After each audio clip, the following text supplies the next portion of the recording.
estudiar. Te vas a la iglesia, tenés cuando te va el tema de catequesis, o te enseña tu abuela, que ellos no leían, no tenían, no eran estudiosos, pero sí tenían la manera de enseñarte y vos para poder aprender lo que ellos te daban de enseñanza.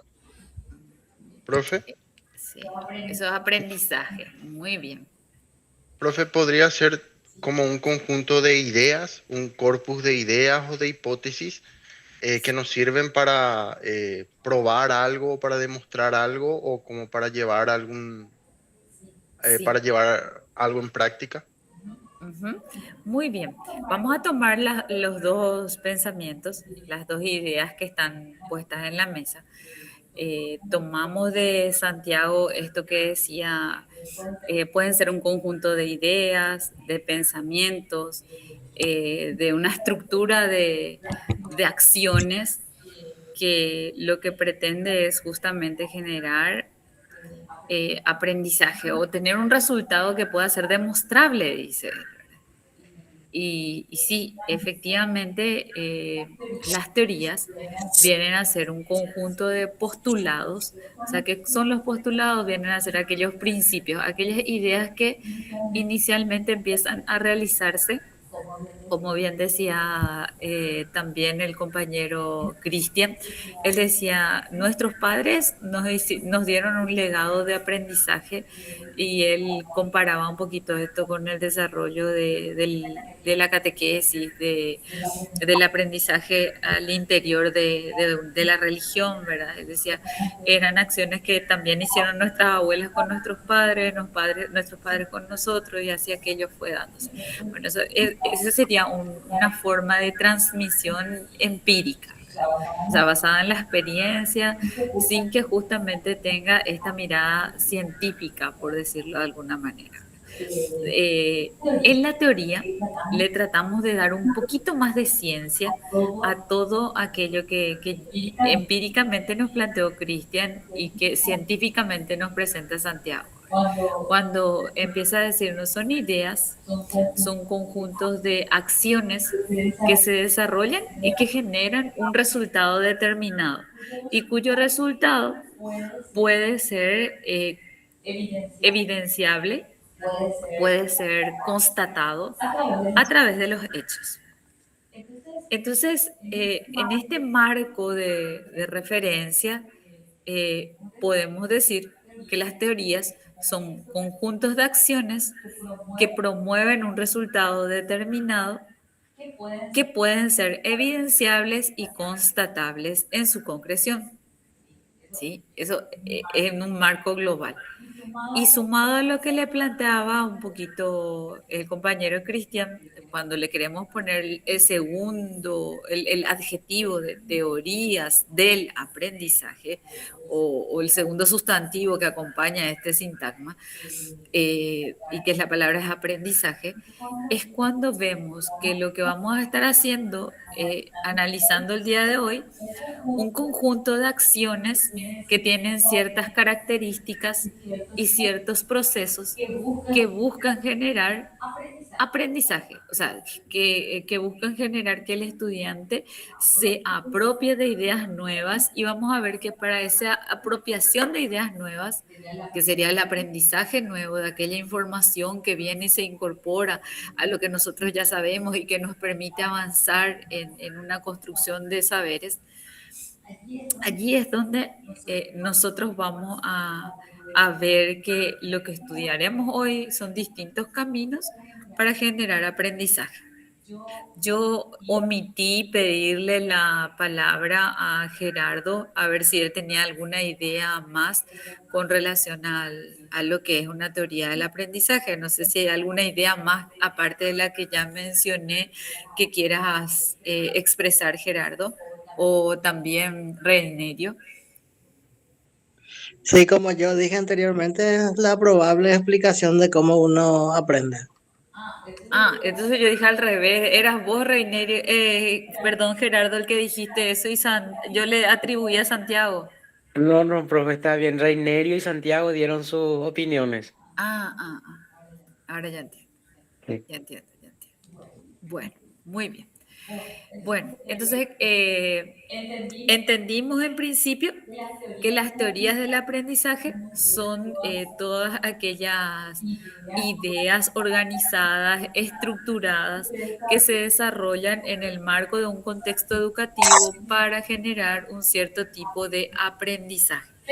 Pero esto, como también algo que les habló Cecilia y que lo venimos hablando hace un tiempito atrás, el aprendizaje dentro de la construcción de la educación no siempre se desarrolló de la misma manera en que nosotros la hacemos actualmente, porque justamente ya habíamos hablado que cada teoría responde a una necesidad del momento. O sea, si nosotros nos ponemos a mirar, sabemos, y ustedes por historia, y en esto la profe Ceci también puede contribuir con nosotros porque sé que está leyendo muchísimo con relación a la construcción o a la manera en que se llevaba el proceso de aprendizaje de enseñanza formal en las primeras décadas del siglo XX e inclusive un poquito más atrás, y ella nos puede ilustrar así sucintamente de cómo se desarrollaba la enseñanza en aquella época que era un poquito diferente a la nuestra. Así que te cedo la palabra, Ceci, mientras yo también busco un poquito el auricular para hacerlo esto más operativo, ¿sí? Te les escucho igual. Profe Ceci. Sí, me escuchan, ¿verdad? Tratando de abrir. Sí, Sí, profe, profe. te escuchamos. Súper. Bueno, mi tema de investigación en lo que es historia en la maestría es justamente reformas educativas. El periodo que yo tomé es 1901 al 31. Ustedes saben que hubo una guerra grande contra la Triple Alianza y hay una tesis doctoral que habla de una reconstrucción de la educación, ¿verdad? Después de la guerra contra la Triple Alianza, que es justamente del profesor doctor César Cristaldo. Hay muchísimas cosas interesantes, una reconstrucción total de lo que es la educación. Le vemos a las primeras maestras, sí vemos los primeros grados lentamente, porque fue todo un proceso para llegar a nivel medio y ni qué decir para llegar a educación superior. Ustedes que son estudiantes de la Universidad Nacional de Asunción saben cuándo se fundó la Universidad Nacional en el país, ¿verdad?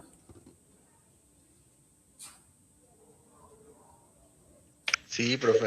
Sí, Eh, ¿cuándo fue? creo que fue durante el gobierno de Caballero. Sí, pero que, bueno, en realidad no fue Caballero, fue Patricio Escobar, más o menos nomás, más Eh, o menos. 1890 más. 885, ¿Ocho cuánto? 85, Casi, casi. 89, 89, súper. 89. Sí, 80, ahí, no, 89. exactamente. Entonces, aparte de eso, después ya vienen las reformas educativas en 1900.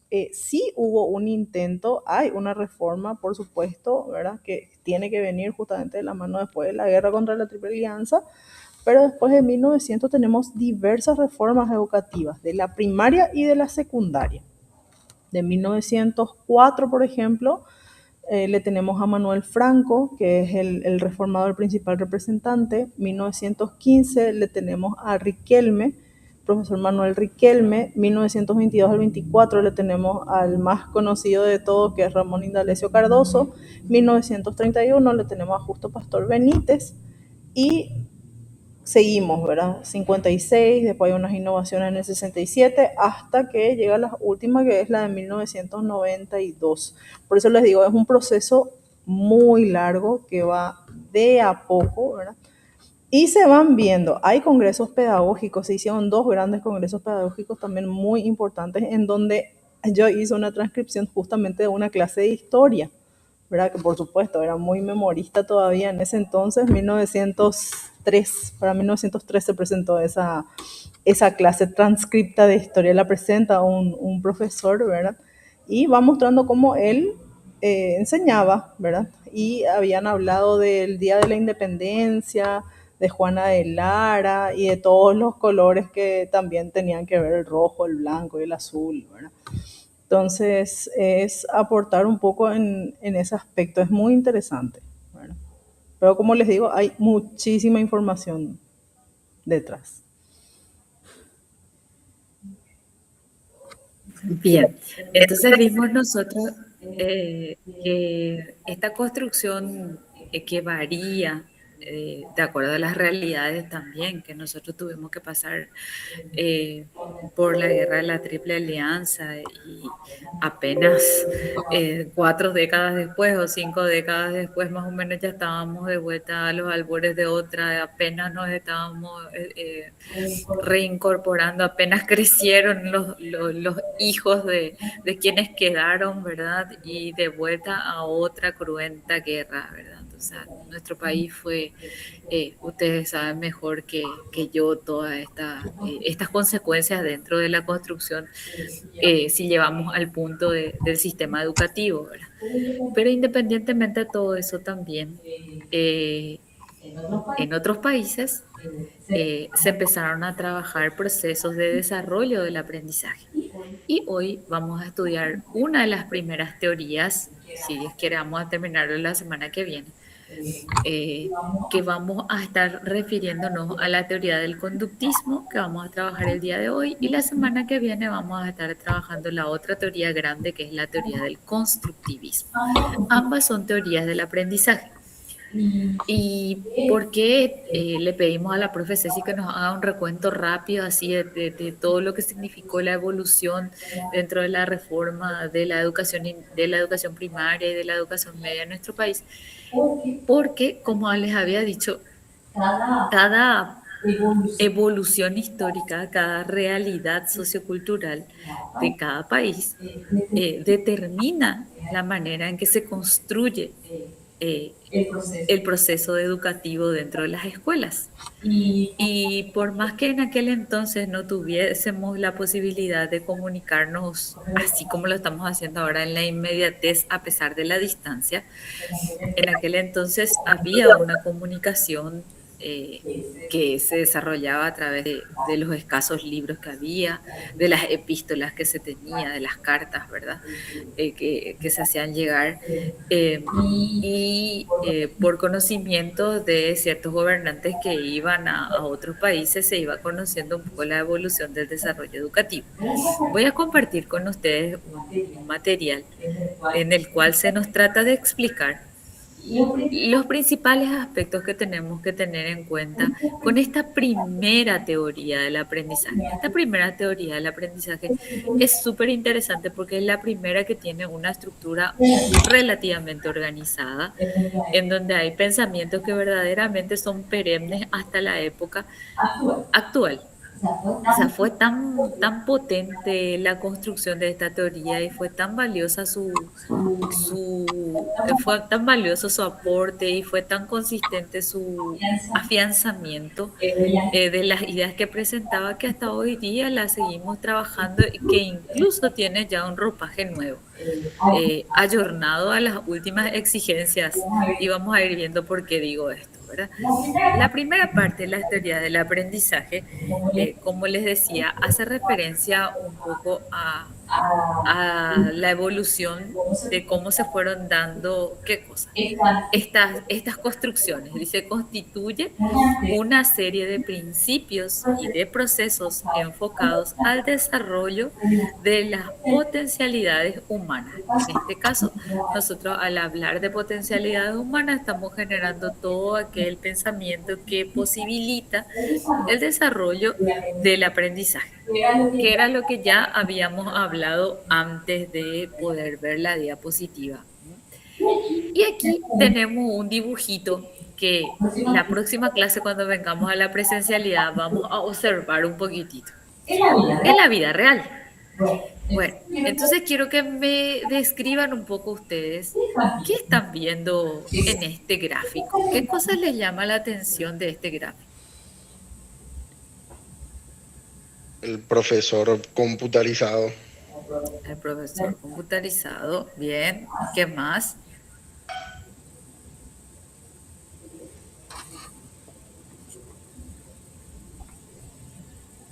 Ahí está ¿Qué otras haciendo cosas un vemos? diseño como que atiendan para acá. Sí, les llama la atención, sí. Hay una curiosidad también en el orden y el aspecto de los alumnos. Como que ¿Qué el que está, ves? como que el que está primero es el único que presta total atención y como que parece tener más pulcro, es más pulcro que los demás. Como el último tiene el celular, ya ni presta atención. Más desfachatado, digamos. A ver, ¿qué otra cosa ven en la estructura de la clase? Bien que tenga celular, bien que tengan todo, o sea, bien que el que está adelante es el más atento. Otra cosa más que vean allí que les llame la atención.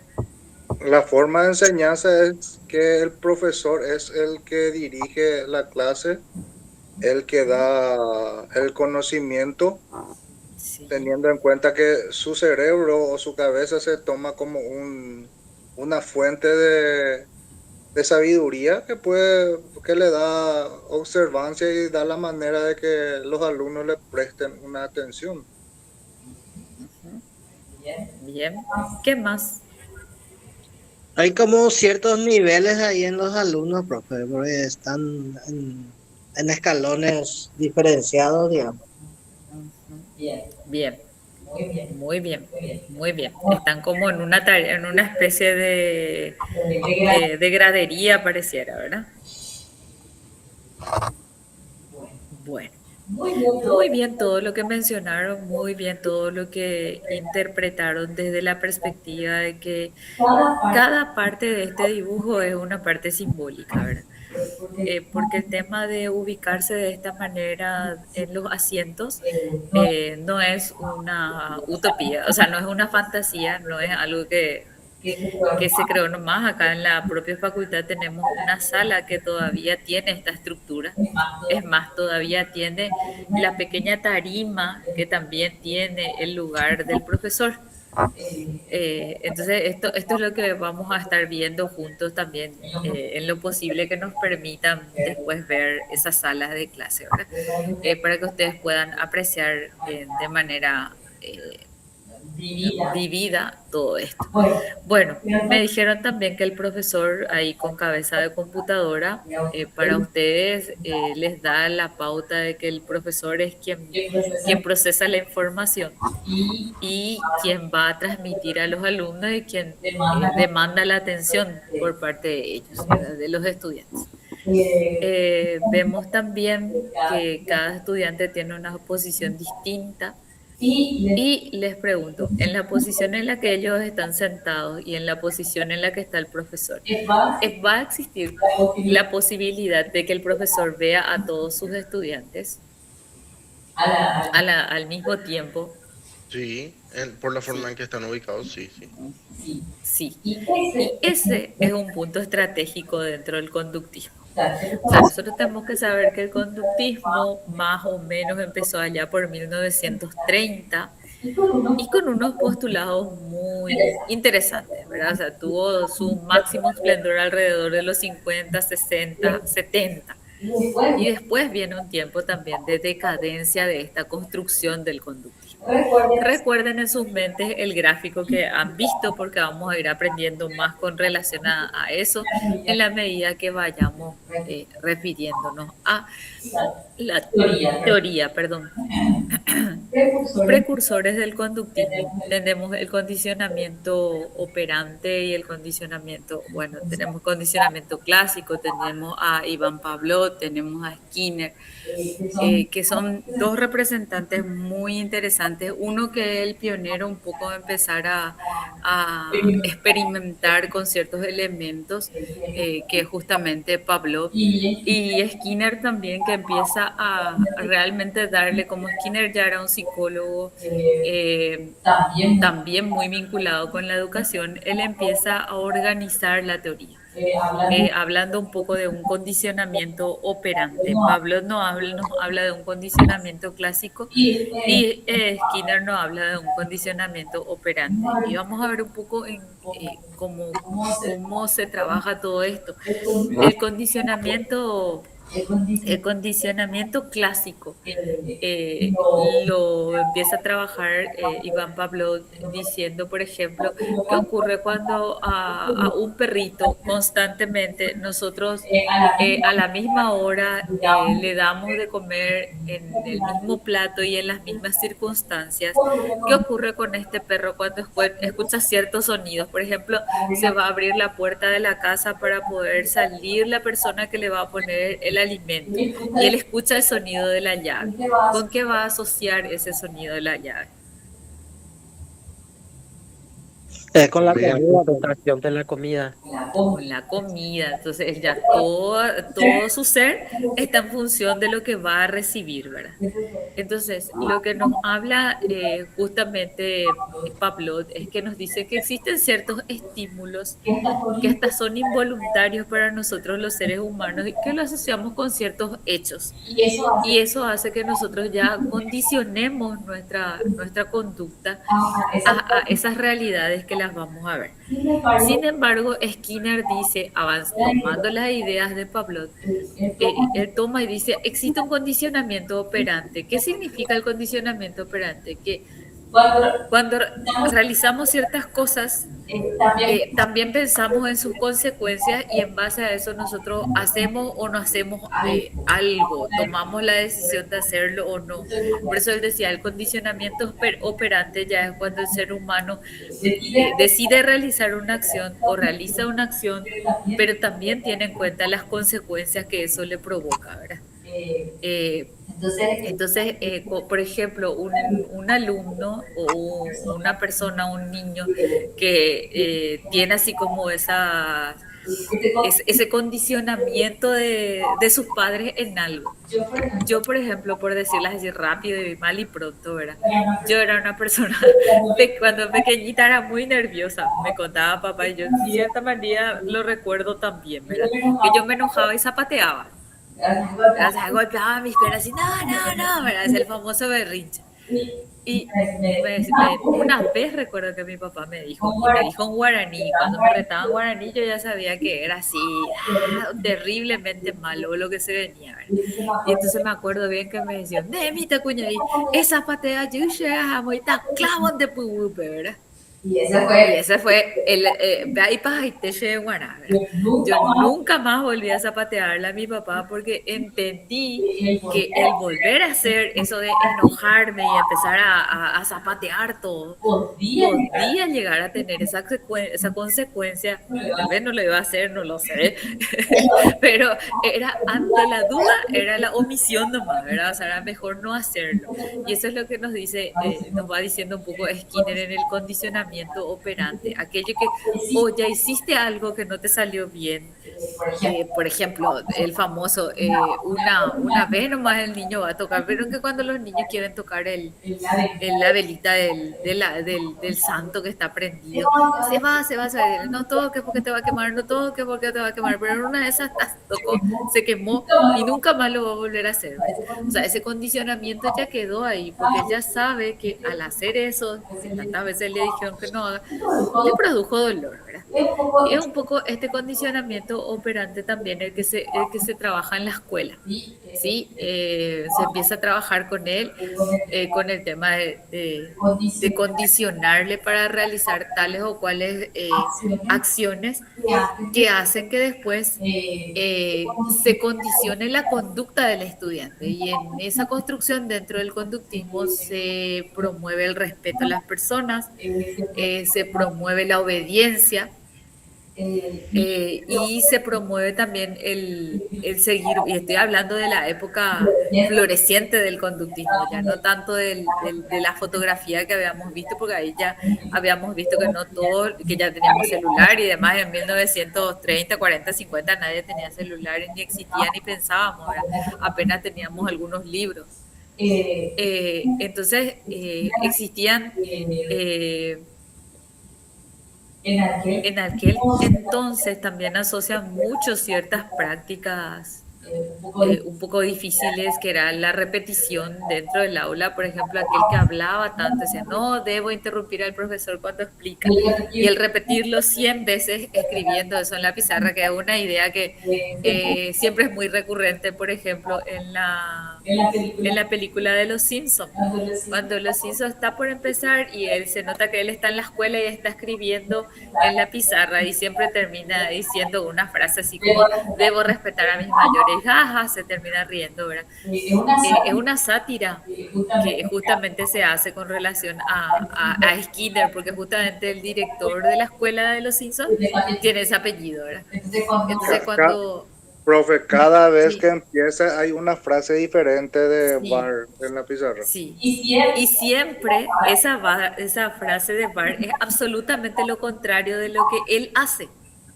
Y justamente ahí radica la sátira, ¿verdad? Porque él dice, de nada sirve, porque si ustedes se fijan en ese pizarrón, toditos dice la misma cosa. Aunque esté en inglés, uno se da cuenta que todito dice lo mismo. Entonces él se burla de esta construcción diciendo, ¿de qué vale repetir tantas veces si yo después hago lo que quiero de vuelta, ¿verdad? Entonces siempre es una frase burlona la que aparece allí, ¿verdad? Bueno, pero tomando la idea de Skinner, existían unas ideas que él plantea y que acá la vamos a mirar y que forman parte, porque como les dije ya anteriormente, Skinner era el que organizó la teoría conductista de una manera así más ordenada, más concreta, ¿verdad? Y dentro de estas ideas aparece lo que llamamos estímulo-respuesta. ¿Qué significaría para ustedes estímulo-respuesta? A ver, ¿alguno de ustedes me puede decir? Profesor, si me das algunos nombres por ahí, así le hacemos participar a los alumnos, no escuchan mi voz nomás, o tu voz, o la de otros también. Sí, está. Yo recuerdo que habíamos dado algo de eso en psicología en el cursillo, sobre las teorías de estímulo-respuesta, que siempre a un estímulo determinado que tenía el mismo fin, siempre el individuo al acostumbrarse a eso respondía. Cada vez Sí. que sentía el estímulo respondía. Exactamente. Es lo mismo que cuando nosotros entramos a la escuela. Acuérdense de la primaria. En mi época esto era muy recurrente.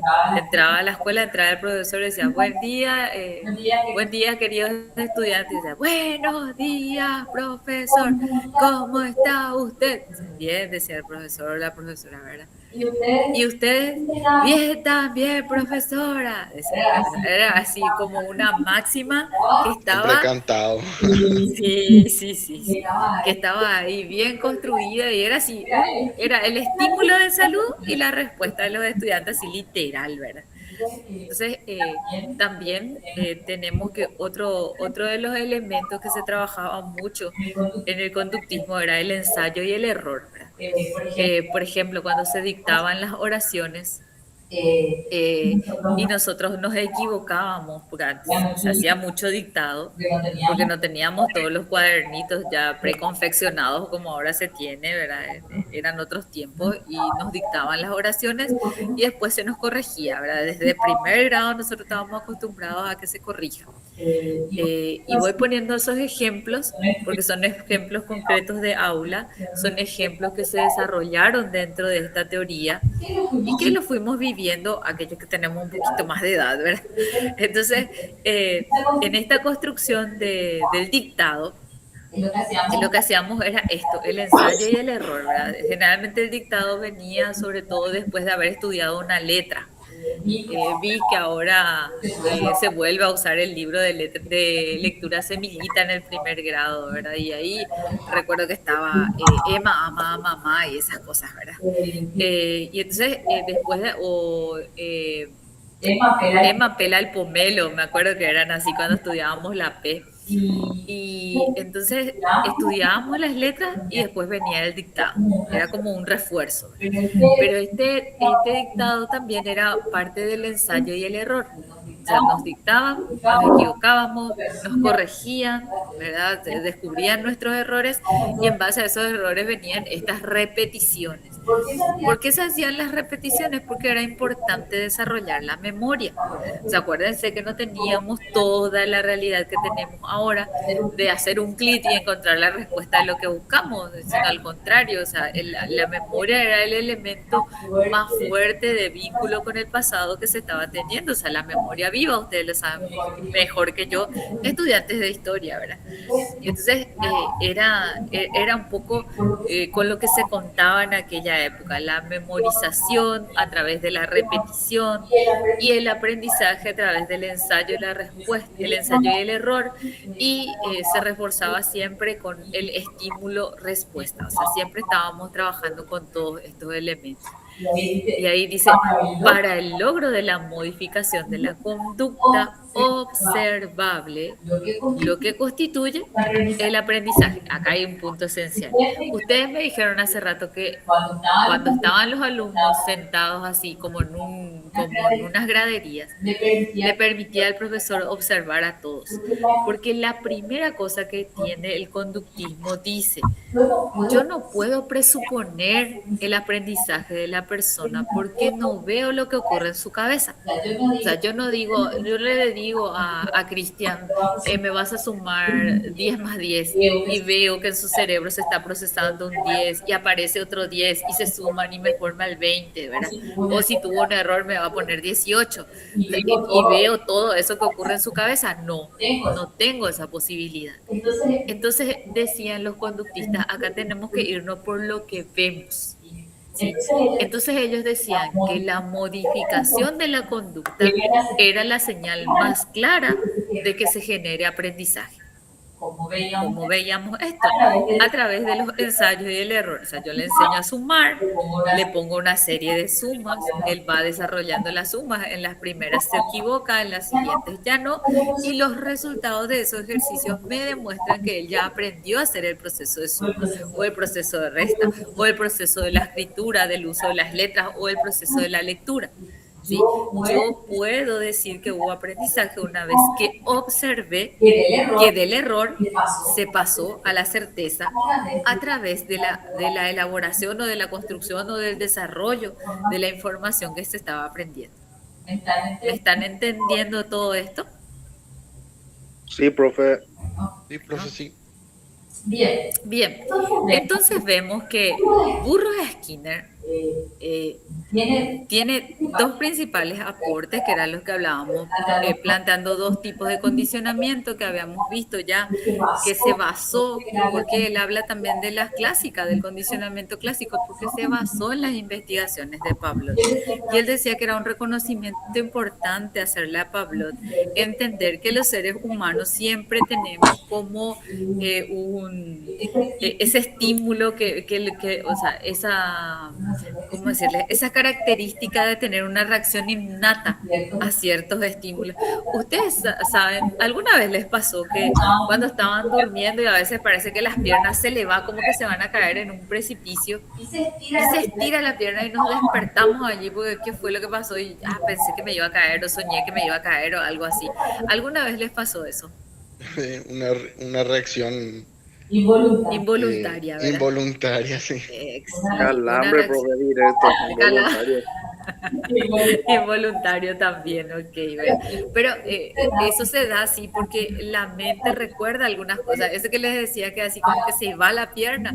Dicen que es cuando que la mayoría de los pequeños, al menos acá en Paraguay, quienes disfrutamos así de cariños de nuestros familiares famosos, es que te tiran arriba.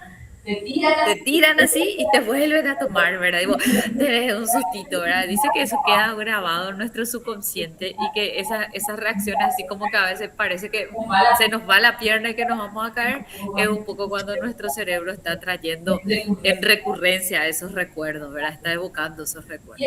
Y el condicionamiento operante es cuando, dice la teoría de Skinner, que nosotros tendemos a repetir esas cosas que nos dan alegría y tendemos a evitar aquellas cosas que nos causan tristeza o que nos causaron una situación incómoda, ¿verdad? Por eso a veces también vamos viendo que que evitamos hacer cuando nos daban ciertos castigos. Recuerdo un condicionamiento, así, un refuerzo negativo que se usaba de vuelta dentro de mi escuela y dentro de la experiencia, ¿verdad?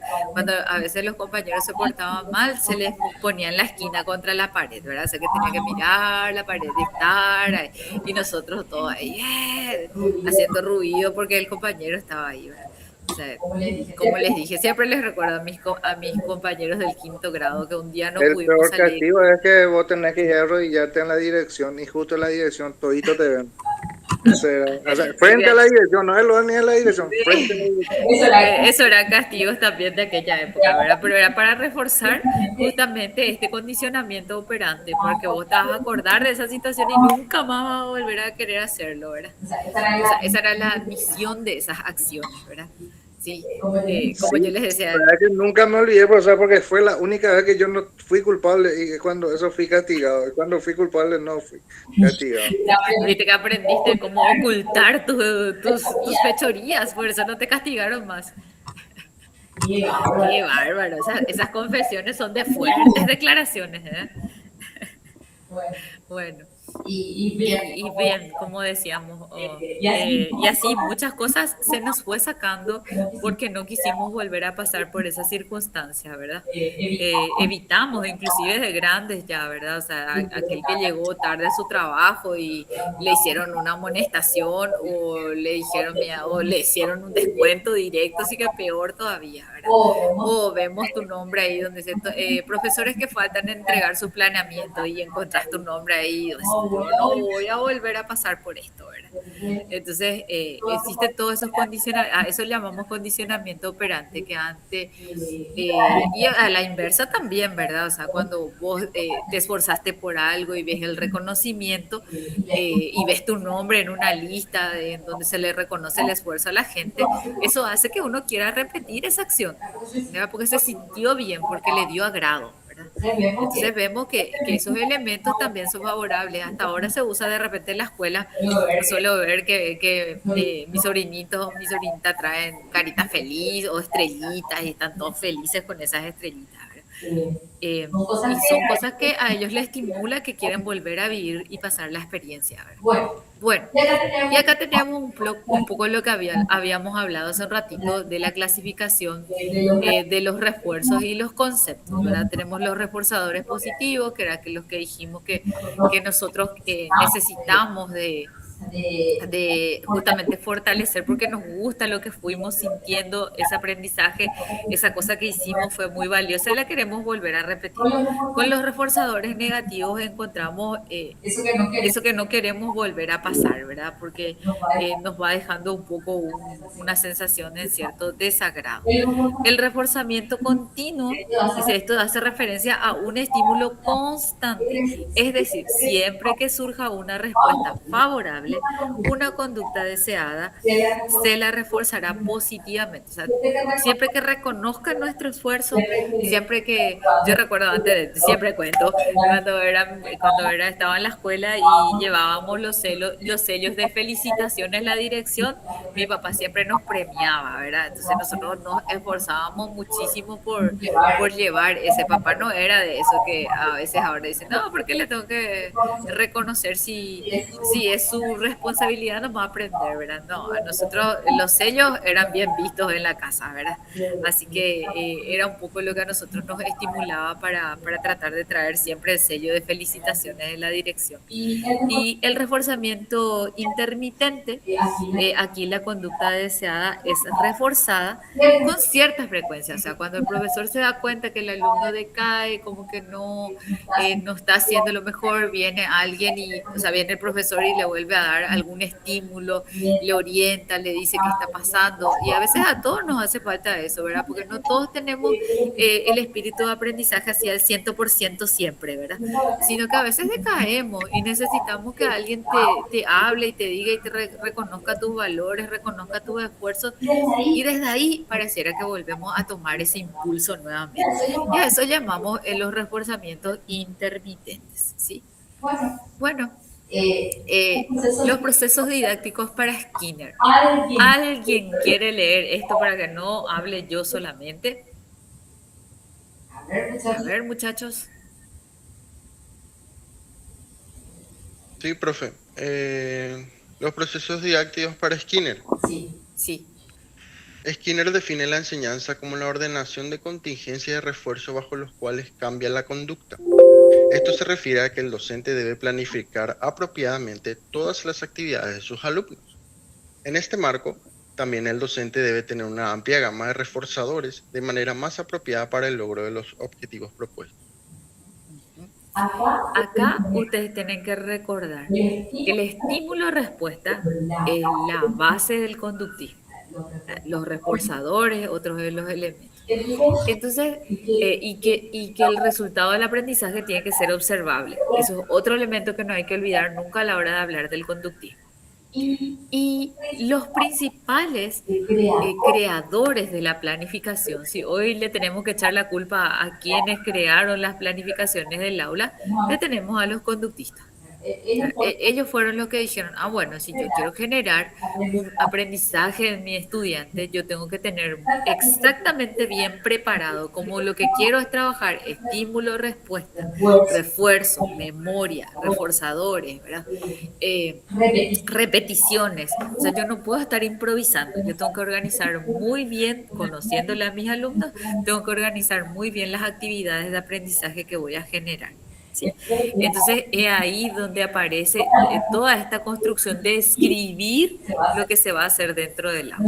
No se tiene la misma estructura de una planificación que tenemos ahora, pero sí se tienen los inicios, como bien decía Cecilia en su experiencia, de aquel profesor que escribió lo que estaba enseñando. Él dejó eso para que él pueda tener un camino bien concreto, siguiendo un poco el trazo de la historia, para poder presentar esas tareas a sus estudiantes. Entonces, a quienes debemos la planificación, a los conductistas, ¿sí? Bueno, y un modelo de clase conductista memorista. Aquí los docentes organizan las informaciones que deberán ser reproducidas por los estudiantes, sin ninguna reflexión de utilidad sobre las mismas. O sea, acá al comienzo no se está diciendo esto va a aprender por tal cosa, esto va a aprender por tal otra, sino era ponerse a memorizar y a tener información, porque teníamos que sumar. El aprendizaje de unas fechas, de unos acontecimientos, nada tan significativo para los educandos, ¿verdad? ¿Por qué? Porque ellos sentían como una responsabilidad de hacerlo nada más. El recuerdo o la memorización se realizarán de manera más eficaz en la medida en que se involucre mayor cantidad de sentidos de forma concreta, porque ayudará al alumno a desarrollar la capacidad de almacenar y recuperar la información. O sea, ustedes acuérdense que vez pasada ya habíamos hablado también esto, que cuántos sentidos involucrábamos al aprendizaje de conducir un auto, todos nuestros sentidos, ¿verdad? De subirse en bicicleta y andar en bicicleta, todos nuestros sentidos están involucrados, ¿verdad? Porque tenemos que tener equilibrio, tenemos que tener el tacto, tenemos que tener la vista, el oído y hasta el olfato también de repente atento para desarrollar todos esos movimientos, ¿verdad? Entonces, cuanto mayor sentido pase por un estímulo, o sea, cuanto mayor, cantidad de sentidos pasen por un mismo estímulo, el aprendizaje es mucho más duradero, ¿sí? Bueno, seguimos un poco viendo esta información.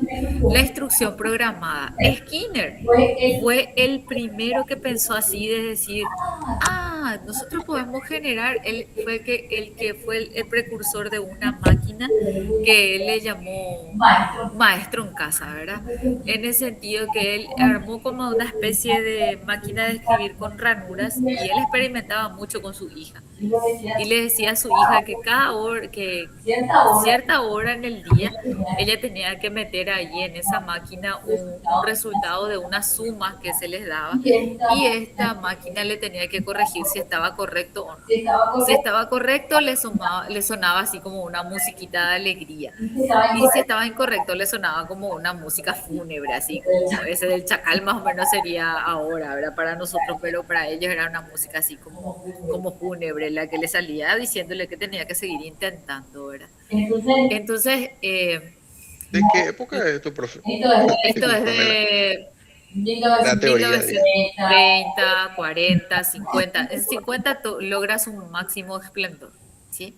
De hecho, que ahora los nobles conductistas, o sea, los nuevos conductistas, hacen referencia a que todavía usamos muchísimo el estímulo-respuesta. ¿En qué elementos? Cuéntenme un poco ustedes. Hoy en día, Sí, la instrucción programada. La tarea, los puntajes por hacer las tareas Sí, ¿dónde ustedes levantan sus tareas? en la plataforma. En una plataforma. ¿Dónde ustedes ven su puntaje? ¿Qué lograron? En una plataforma. Es estímulo-respuesta, porque la máquina les dice que tienen que arrastrar allí el archivo o les dice que tienen que buscar en tal ventanita, les sale que busquen allí el archivo. Y cuando encuentran el archivo les dice abrir y allí se coloca el archivo, ¿verdad? Y después cuando terminan les dice guardar y ustedes van al icono de guardar. Y después le dicen, ¿estás seguro de que quieres guardar? Te dice otra vez, te consulta nuevamente, ¿verdad? Y cuando ocurre todo eso y ustedes lo van haciendo automáticamente, ¿cuál de los principios del conductismo estamos poniendo, pero a flor de piel en el uso? La estímulo y repetición, respuesta. memorización. Estímulos, respuestas, ¿verdad? Estímulo, respuesta. Y después ya es una operación mecánica, como dice el compañero, ¿verdad? O sea, ya es una memorización y ya vamos desarrollando así en piloto automático más o menos todo esto, ¿verdad? Pero siempre esperamos el estímulo.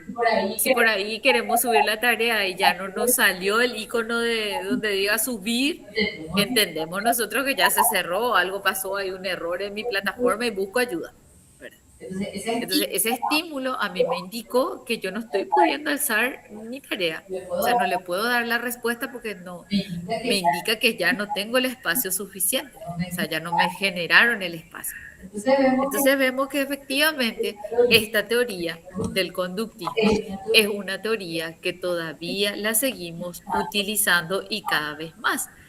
Porque aquellos estudiantes que usan que basan su aprendizaje en una educación 100% a distancia, sin generar este intercambio sincrónico que estamos teniendo, ¿cuál es la teoría que predomina en el desarrollo de ser autodidacta a través de la utilización de una plataforma ¿cuál es la teoría? La que les acabo de enseñar tendría mucha influencia. Ya el conductismo. El conductismo. Sí. ¿Por qué? Porque, o sea, no es el conductismo puro, ¿verdad? Porque viene asociado con una serie de elementos, porque también tenemos que procesar información, ¿verdad?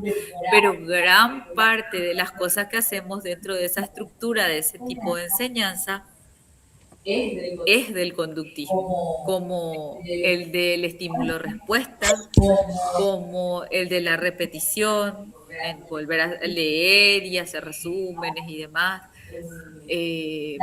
La memorización, porque en cierta medida hay que hacerlo también. O sea, no nos vamos, de hecho que la memorización, la repetición, son elementos que nos vamos a abandonar en las otras teorías, pero vamos a asociarles a otros procesamientos de información.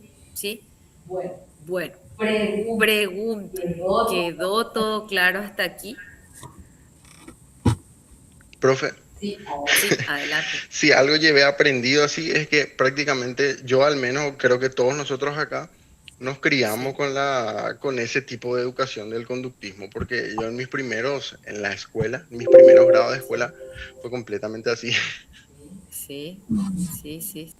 Es muy de la época, parece. Y sí, acuérdense que este modelo estuvo muy, muy fuerte hasta 1989, 1900, en nuestro país, hasta la entrada de la reforma educativa, era el único modelo que se tenía y que para colmo de caracoles de colores, como solemos decir, estaba ya inyectado con una dosis de autoritarismo muy fuerte dentro de las salas de clase, donde escasamente era aceptada la opinión, ¿verdad? Más bien era el acatamiento sumiso de todo lo que nos decían los profes, porque había dos, Profesor más había, sí, profesor más EI, PAI más EI, comisario más EI, eran las tres frases así célebres, ¿verdad? Que no se discutía, Típico sí, de... sí, que no se discutía, ¿verdad? Bueno, entonces, esto es un poco para que ustedes tengan... Yo les pregunto, desde los principios que vimos que tiene esta teoría, ¿las tendríamos que condenar o tendríamos que tomar de ello lo bueno? ¿Encontraron algo bueno en ella? Claro, profesora, solamente se hace un cambio en lo que es la actualidad nomás. Sigue siendo un sistema de premio porque tenemos por la plataforma, por hacer los trabajos, sigue vigente hasta ahora, pero de una manera más moderna. Bien, esa Y es tu funciona. apreciación, Cristian. Gracias, Reinerio. Cristian. Sí, los matices que tiene son muy interesantes. Por supuesto que ¿cómo se dice? Seguir fomentando, pero darle otro cariz también. Sí, es cierto, porque, bueno, en breve voy a escucharle a Santiago ahora. No, y quería decir más que, y funciona, aparte de eso que no condenar, porque si se sigue usando, aunque sea parte de la teoría hasta ahora, es porque funcionó en su tiempo y en parte funciona. Gerardo. Sí, profe. Em, sí, yo creo que debemos seguir utilizando lo bueno de esta teoría, ¿verdad? Eh, pero adaptándonos ya a otras, dando mayor participación, mayor autonomía también a los estudiantes. Muy Eh, bien, sí. Especialmente ahora con este sistema que nosotros usamos de modalidad híbrida, ¿verdad? Ya también es mucha, el proceso de aprendizaje, enseñanza-aprendizaje recae mucho en el alumno, ¿verdad? En el estudiante. Depende mucho también de él ya, no tanto el profe va a dirigirnos más ya un poco y bueno, y nosotros hacernos ser más actores de nuestro propio proceso, ¿verdad? Sí, es muy importante tener presente que la esencia de la teoría conductista respondió a su época.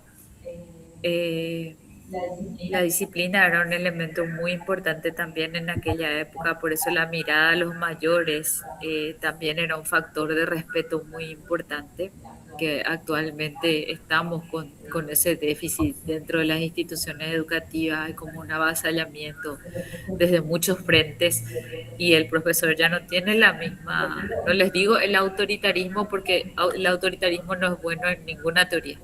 De hecho, que es lo que le lleva al conductismo después a degenerarse totalmente y transformarse justamente en eso, en un autoritarismo, ¿verdad? Porque también los tiempos políticos empezaron a cambiar. Los gobernantes se dieron cuenta que la educación, tomando una estructura cerrada, clásica, con ciertas bases del conductismo, pero sin la posibilidad de otorgar libertad de expresión, era una herramienta muy interesante para perpetuar el escaso razonamiento de su pueblo. Entonces se perpetúa esto y se degenera en lo que es el autoritarismo, ¿verdad? Y ahí es donde también el valor de la teoría va decreciendo raudamente, porque ya impera el temor a la burla, el temor a los castigos, y no prevalece la capacidad de razonamiento, de expresión, de crítica constructiva a todas las cosas que estaban sucediendo. Bueno, entonces ahí es donde se descompone un poco, se desdibuja este conductismo, que en su esencia es muy bueno y que seguimos tomando muchas cosas de su esencia en el trabajo actual. Y esto lo vamos a enriquecer la próxima clase, cuando pasemos, hagamos un poco ese tránsito del conductismo pasando por el humanismo y llegando al constructivismo, para poder ver qué otros elementos se fueron sumando a esta manera de enseñar. Bueno, entonces quisiera saber por último si fue válido el encuentro que tuvimos hoy, para ir cerrando un poquito esto. Le escucho a cada uno. Empezamos, Cristian, contigo, rápidamente, así en 2 palabritas.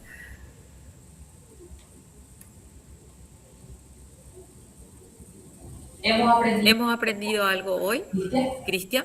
Sí, Bueno, Reinerio. Sí, profe, rememoramos lo que es los condicionamientos clásicos y el otro de Skinner, Operante. operante. Se Santiago. entendió. sí, profe. Justamente un poco lo último que estabas comentando, un poco de lo que pasó acá también, ¿no? Con la educación conductiva, después del estronismo que quedó ese tipo de población así incapaz de razonar y que responde a estímulos nomás, ¿verdad? Sí, sí, sí, sí. Profe Ceci, ¿algo más que quiera agregar?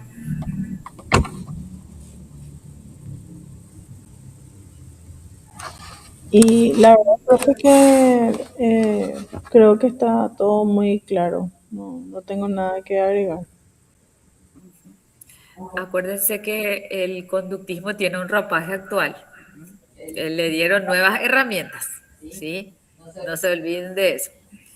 Bueno, muy bien, gente bonita. Nos estamos viendo el próximo... ¿Mañana? Mañana. Mañana.